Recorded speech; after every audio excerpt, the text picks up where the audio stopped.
나 혼자 책 읽기. 흑설공주 이야기. 개구리 공주. 옛날 깊은 숲속 어느 연못에 커다란 초록색 눈을 가진 예쁜 암개구리가 살고 있었다. 개구리는 언제나 생기가 넘쳐났다. 햇살이 따사로이 내리쬐는 숲속을 쉴 새 없이 뛰어다녔고, 잠자리나 나비를 따라 시냇가에서 헤엄을 치기도 하고, 바위에 앉아 백합꽃이 피는 것을 지켜보기도 했다.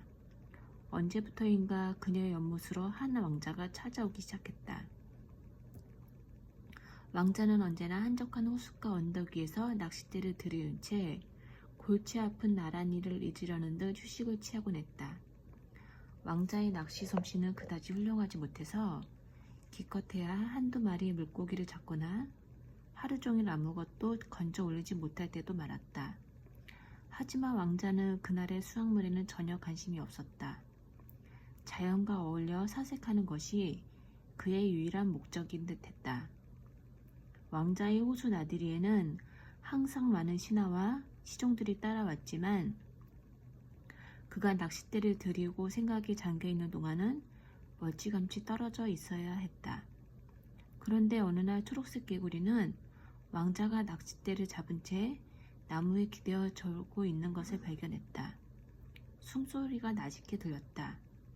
졸고 있는 왕자의 모습은 측은해 보였지만 얼핏 보기에도 아주 잘생긴 얼굴이었다.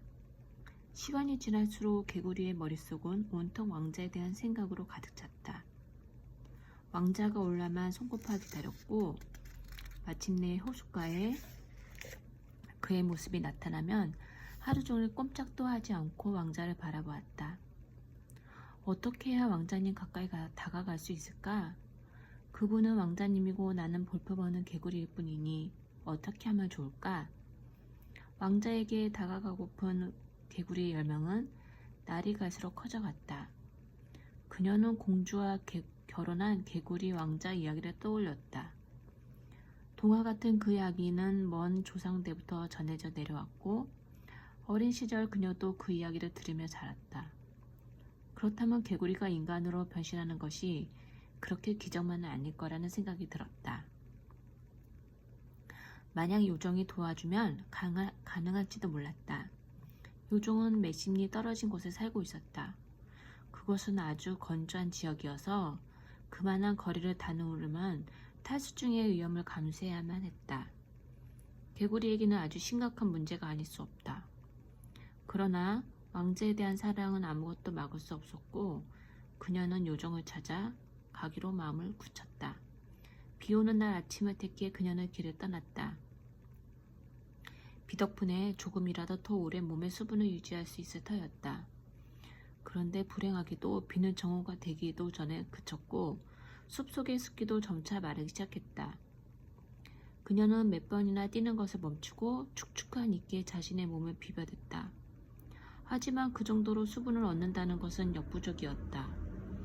조금씩 탈수 증세가 느껴지기 시작했다. 그녀는 양서류의 여신에게 개울이나 샘물, 그렇지 않으면 작은 웅덩이라도 만날 수 있게 해달라고 기도하면서 길을 재촉했다. 점점 힘이 빠지고 고통이 찾아왔다. 정말 죽는구나 하는 생각이 들었을 때 그녀는 기도에 대한 응답을 받았다. 물이 가득 찬 물통 하나를 발견한 것이다. 말을 타고 지나가던 여행자가 떨어뜨린 것으로 보이는 물통은 코르크 마개로 닫혀져 있었지만 그 안에선 생수 냄새가 났다. 이제야 살았구나. 저 마개를 벗겨낼 방법만 찾는단 말이야. 그녀는 있는 힘을 다해 물통 뚜껑을 벗기려고 노력했다. 하지만 연약한 물칼기로는 뚜껑을 제대로 잡을 수조차 없었다. 절망에 빠진 그녀는 햇볕이 쨍쨍 내리쬐는 건조한 허공을 원망하듯 몰려보다가 단풍나무 가지에 걸터앉은 까마귀 한 마리를 발견했다. 마음 착한 까마귀야, 제발 날 좀 도와다오. 난 지금 물이 몹시 필요하단다. 이 통 안에 있는 물이 있기는 하지만 내 힘으로는 도저히 열 수가 없구나. 너의 그 날카로운 부리로 이 코르크 마개를 뽑아주겠니? 내가 왜 그래야 하지? 네가 죽으면 내 아이들에게 줄 훌륭한 양식거리가 생기는데 말이야. 난 네가 살아있는 것보다 죽어있는 걸 보고 싶구나. 그녀는 더욱 절망에 빠졌다. 그런데 조금 더 높은 가지에 부엉이가 앉아있는 것이 보였다. 부엉 마님, 제발 절 좀 도와주세요. 마님의 굽은 부리와 발톱으로 이 무통 좀 열어주세요. 그녀가 애절하게 간청했다.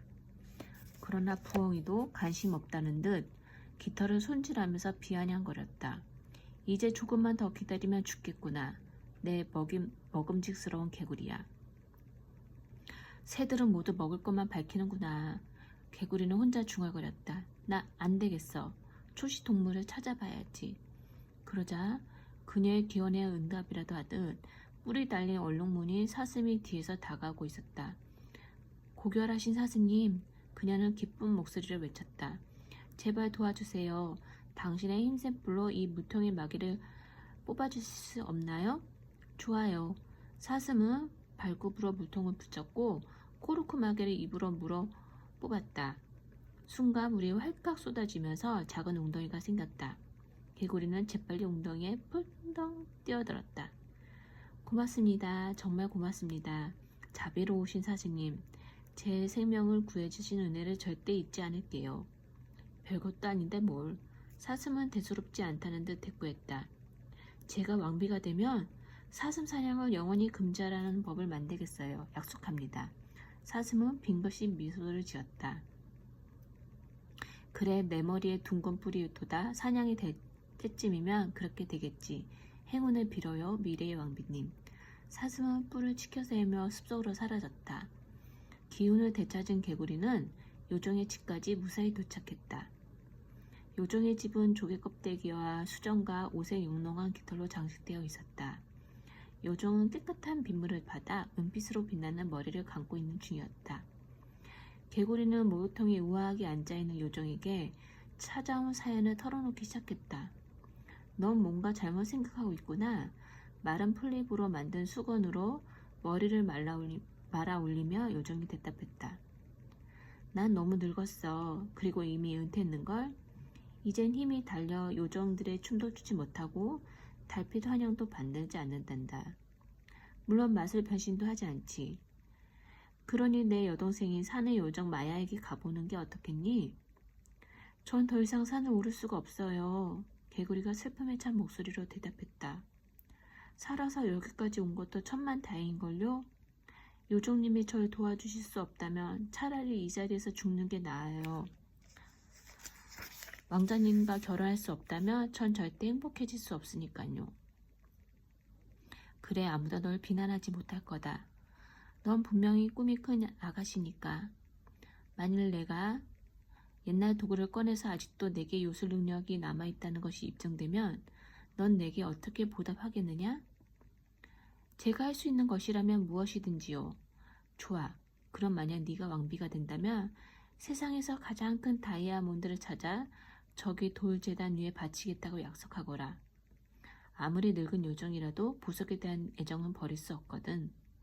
약속할게요. 개구리가 자신있게 대답했다. 그런데 개구리가 인간으로 변신하는 마법에는 반드시 필요한 조건이 있다. 무엇인지 알고 있느냐? 아니요, 그게 뭔가요? 키스를 받아야 한다. 입술에다가 말이야. 그것도 개구리의 모습으로 말이다. 그렇지 않으면 인간으로 변신할 수 없어. 그리고 네가 다시 연못으로 돌아가면 그 마법은 풀리게 되지. 그건 그때 가서 생각할 일이고요. 개구리는 인간이 될 수 있다는 생각에 신이 나서 재촉했다. 어서 마법을 보여주세요. 요정은 오랫동안 쓰지 않아 먼지가 뿌옇게 쌓인 마법책을 꺼내 여기저기를 뒤척이며 중얼거렸다. 그녀는 또 여러 가지 마법 가루와 죽누수를 함께 섞으며 춤을 외고는 그녀가 만든 마법의 묘약을 개구리의 온몸에 뿌렸다. 이게 다예요? 아무런 차이도 못 느끼겠는데요? 물론 그렇겠지. 마법의 효과는 입맞춤을 받는 순간에야 나타난단다. 입맞추지 않으면 아무 소용이 없지. 어떻게 해서든 왕자님이 내게 키스하도록 해보겠어요. 정말 고맙습니다. 그리고 요정님과의 약속은 잊지 않고 꼭 지킬게요. 요정은 개구리가 돌아가는 동안 피부의 습기를 보존할 수 있는 마법도 걸어주었다. 연못으로 돌아온 개구리는 며칠 후 왕자가 낚시를 낚싯대를 들고 다시 나타났을 때 대담하게 왕자 옆으로 바짝 다가갔다. 오, 너로구나, 개구리야. 왕자가 반갑게 말했다. 미끼가 되어주러 왔나 보구나. 그 말에 깜짝 놀란 개구리가 움츠라며 몇 걸음 뒤로 물러섰다. 왕자는 개구리가 말을 알아듣는 것이 신기해서 소리내 웃으며 다시 말했다. 무서워하지 마, 꼬마야. 이렇게 영리한 샘물을 미끼로 죽게 할 순 없지. 왕자는 나지막히 콧노래를 부르며 호수이려 고개를 돌렸다. 개구리는 조심스럽게 팔딱팔딱 뛰면서 조금씩 왕자에게 다가갔다. 개구리는 한 번만 더 뛰면 왕자의 무릎 위로 올라갈 수 있는 거리까지 다가갔다. 그러자 왕자가 개구리를 내려다 보았다. 개구리는 보석처럼 빛나는 두 눈으로 왕자의 얼굴을 뚫어져라 쳐다보았다. 넌 참 용감한 개구리구나. 널 한번 만져봐도 될까? 왕자가 손을 뻗으며 말했다. 개구리는 왕자가 자신의 머리를 만져볼 수 있도록 허락했다. 떨리는 마음을 진정시키려고 안간힘을 썼다. 아무리 왕자가 매력적으로 보인다 해도 인간이란 존재는 경계해야 하는 적이기 때문이었다. 왕자의 손길은 부드러웠다. 다소 안심이 된 개구리는 왕자에게 자신의 등을 만져볼 수 있도록 허락했다. 그리고는 대담하게 왕자의 허벅지 위로 뛰어올랐다. 왕자는 다시 한번 소리내어 웃으며 말했다. 내가 야생 개구리를 기다린 것 같구나. 이 세상에 이런 명령을 할 수 있는 통치자는 아마 없을 거다.